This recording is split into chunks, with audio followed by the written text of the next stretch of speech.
जय हिंद साथियों, विराट ज्ञान में आपका पुनः स्वागत है। साथियों आइए आज अपने विद्यार्थियों से एक फीडबैक लेने वाला हूं। नाम क्रिकेट खेलता है प्रेजेंट इंडेफिनिट टेंस का पहला सूत्र अफर्मेटिव सेंटेंस का ये सारे सेंटेंस इसमें दिए हैं।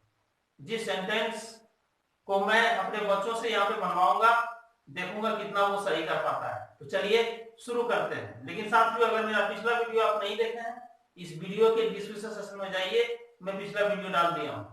आप पिछले वीडियो को देख करके और सारे विद्यार्थी जिस प्रकार से सूत्र को बोलते हैं उसी तरह आप भी मेरे साथ बने रहिए। तो चलिए शुरू करते हैं। सबसे पहले मैं पीयूष कुमार को यहाँ पे बुलाऊंगा और उससे 6 सूत्र जो है वो सूत्र भी बोलवाऊंगा। उसके बाद ये टोटल जो सेंटेंस है इसे बनवाऊंगा। पीयूष कुमार आ जाओ, सारे 6 सूत्रों को बोलो। Subject plus V1 verified plus objective complement DUH plus subject plus V1 plus objective complement WH plus DUH plus subject plus V1 plus objective complement subject plus DUH plus V1 plus objective complement DUH plus subject plus V1 plus objective complement WH plus DUH plus subject plus V1 plus objective complement। बहुत अच्छी बात है साथियों। देखिए जिस तरह से ये लगातार एक करके एक कर सारे सूत्र को बोल देता है, इसी तरह आप भी इसके साथ बने रहिए और सूत्र को याद करके अच्छी तरह से बोलिए, क्योंकि सूत्र ही सबसे बड़ी चीज है। सूत्र अगर आपको याद होगा तो आप धाराप्रवाह इंग्लिश बोल लेंगे। चलिए मैं पहला प्रेजेंट इंडेफिनिट टेंस का पहला सूत्र सब्जेक्ट प्लस V1 या V5 प्लस ऑब्जेक्ट या कॉम्प्लीमेंट, इसी का मैं सूत्र दिया, सूत्र से ही रिलेटेड सेंटेंस दिया हूं, जिसे मैं चाहूंगा कि ये बनाने की कोशिश करता है। जहां पे गड़बड़ होगी वहां पे मैं इसके साथ रहूंगा। फिर उस लोग इसे तुम बनाओ, लिखना नहीं है, सिर्फ तुमको बोलते जाना। राम क्रिकेट खेलता है। Ram pledge cricket. राम बाजार जाता है। Ram goes to market. Sita हंसती है। सीता लास्ट। सीता गीत गाती है। Sita sings a song. A song क्यों लगा है? क्योंकि वहां पे नाउन है। नाउन है, सिंगुलर नाउन। साथियों एक सही बात बोला कि अगर जैसे जरा Sita sings song a song, यहाँ पे साथियों नाउन या तो सिंगुलर होगा या तो प्लूरल होगा। यहाँ पे ए सॉन्ग हो या तो सॉन्ग्स भी हो सकता है। सॉन्ग्स देंगे ए नहीं लगाएंगे। इसीलिए जैसे मैं एक आम खाता हूं, आई ईट ए मैंगो, अगर कहीं पे बकरी घास खाती है तो ए गॉट इट्स ग्रास, ऐसा ही लिखना चाहिए। इसलिए कि वो बकरी जो है वो फिक्स है। कहने का मतलब है कि बकरी यहाँ पे जानी पहचानी नहीं है, इसलिए द गॉट नहीं लगाना है, यहाँ पे लगाना है ए गॉट इट्स ग्रास। क्योंकि एक बकरी या तो गॉट्स हम लिखेंगे, गॉट्स जब लिखेंगे तो वहां पे इट्स नहीं होगा, तब ईट हो जाएगा। इसीलिए इन्होंने सही कहा कि यहाँ पे ए सॉन्ग ही जरूरी है।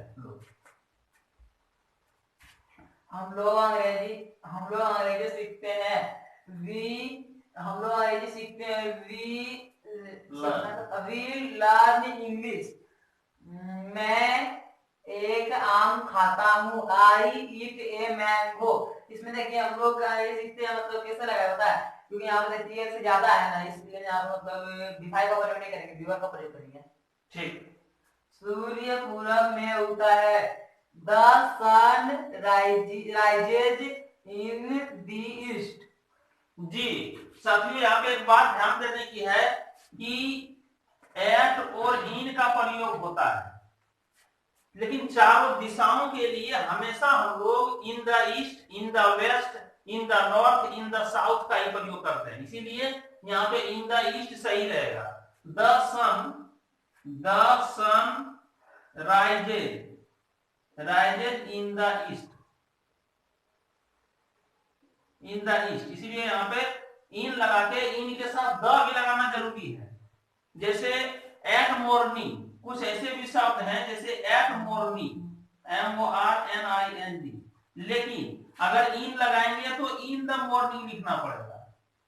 In the morning, eight morning या इन द मॉर्निंग। इसीलिए यहाँ पे सही पीयूष ने लगाया। अब दुनिया में जो वस्तु एक हो उसके लिए द तो लगेगा ही। The sun rises in the east. चांद रात में दिखता है। The moon the moon looks at night, सूर्य पश्चिम में डूबता है। The sun sets in the west, गाय दूध देती है। द काओ, एक काओ, द नहीं लगेगा, एक काओ गिव्स मिल्क। आप लोग पढ़ते हैं, यू रीड, आप लोग पढ़ाते हैं, यू टीच। मोहन आता है, मोहन कम्स। बिल्ली दूध पीती है। द कैट एक कैट लगेगा, सॉरी, एक कैट ड्रिंक्स मिल्क। मैं बिहार से आता हूँ। आई कम फ्रॉम बिहार, मैं साइकिल चलाता हूँ। आई राइड ए साइकिल, मैं चाय पीता हूँ। आई टेक टी, वे लोग अंग्रेजी जानते हैं। दे